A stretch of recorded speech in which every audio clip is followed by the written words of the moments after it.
the priority needs to be Zach Bond, who is coming off of one of the best seasons we have seen in recent memory by any linebacker in football. The numbers here are spectacular. He made more than 15% of tackles in Eagles games last year, highest rate of anybody in football, led the NFL in stuffs, tackles for no gain or a loss that created negative expected points for the offense. He was the best coverage linebacker in football per the NFL's next gen stats. Then you get to the postseason.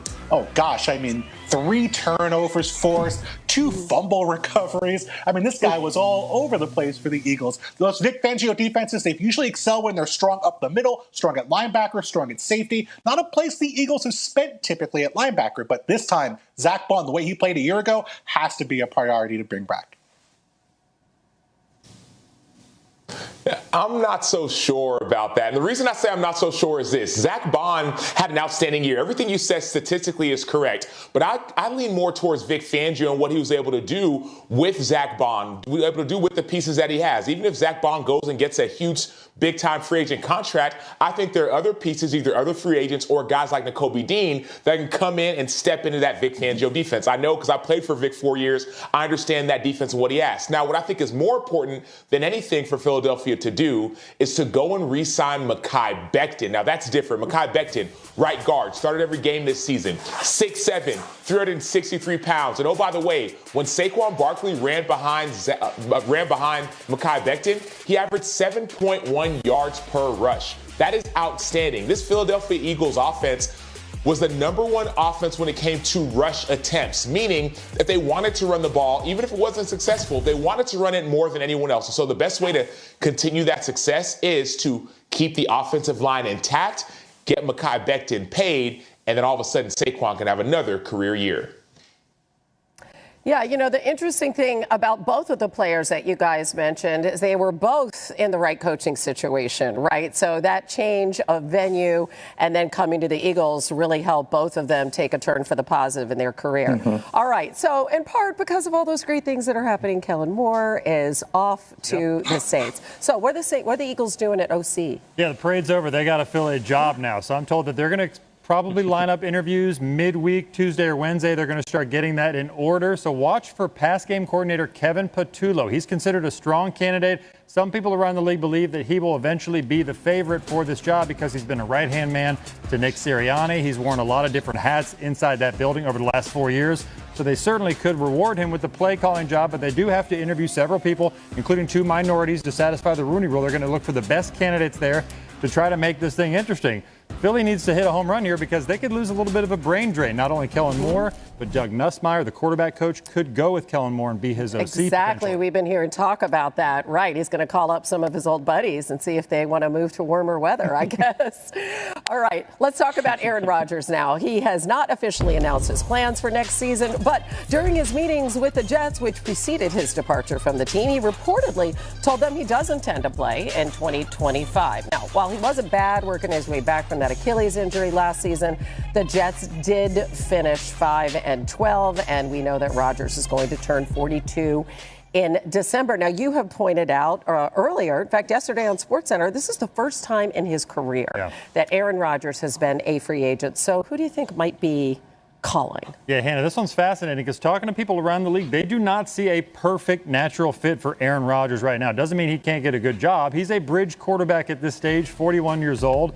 There aren't 3 or 4 teams where you say it's perfect. I will start with the Cleveland Browns because I do go back to what sources in the building have told me, that any veteran starter with experience is going to get evaluated. So everybody from Rodgers to Kirk Cousins, probably Daniel Jones and the like, they will get looked at, and he could be a fit in that offense. You look at the Las Vegas Raiders, they could double dip with a draft pick and a free agent, although there are questions about whether he would fit Pete Carroll's culture. They're trying to start something new there. New York Giants are going to be coming to the market as well, so maybe he could stay in New Jersey, go from the Jets to the Giants. Oh, my goodness, that's kind of crazy to think about, but maybe it makes a little more sense than it first appears. Sam, what do you think is the best destination for Rodgers, if he decides to play, by the way? I think Well, yeah, if he decides to play, and if I'm Aaron Rodgers, I think I would prefer to go to Las Vegas if I'm Aaron Rodgers. The reason why is that you have a system and a structure that wants to and is built to try and win, and to win pretty immediately. What do I mean by that? Tom Brady, all he wants to do is win. He did it as a player. Now all of a sudden you brought in a head coach in Pete Carroll,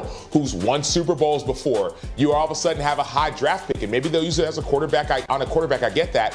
But you have guys like Michael Mayer. You have guys like Brock Bowers at the tight end position. Maybe you bring in a receiver, and yes, you might be a bridge quarterback, but if I'm Aaron Rodgers, I think that might be a better option and opportunity for me to go to Las Vegas rather than a team like, let's say, a Tennessee or a Cleveland, where you may not get as much of an opportunity to win.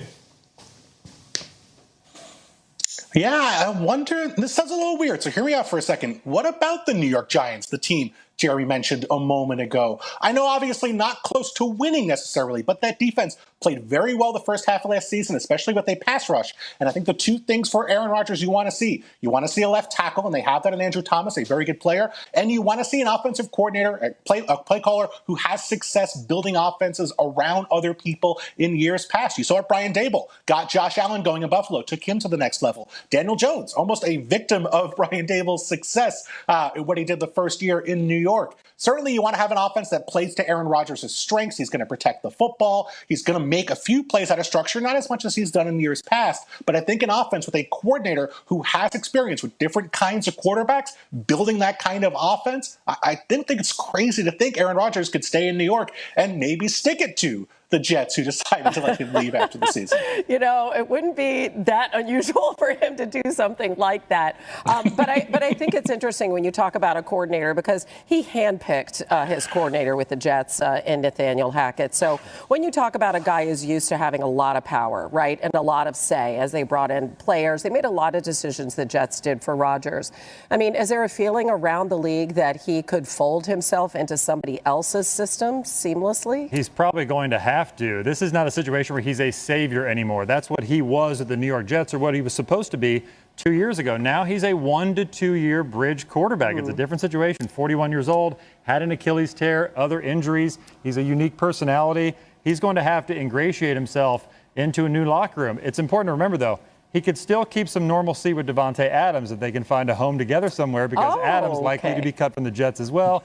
He'd like to be on the West Coast. Will a quarterback job somewhere out there open? Probably not right now, but they can both at least try to work together. Little package deal, right? Bringing the show to another town. You could certainly understand it, not wanting to end your career on a 5-win season the way it was with the Jets. All right, another big name that could be on the move this offseason, Myles Garrett requesting a trade from the Browns. So, Bill, the Browns said they're not trading Garrett. Andrew Berry said at the Senior Bowl he wouldn't even take 2 first-round picks for him. But who do you think should be calling anyway?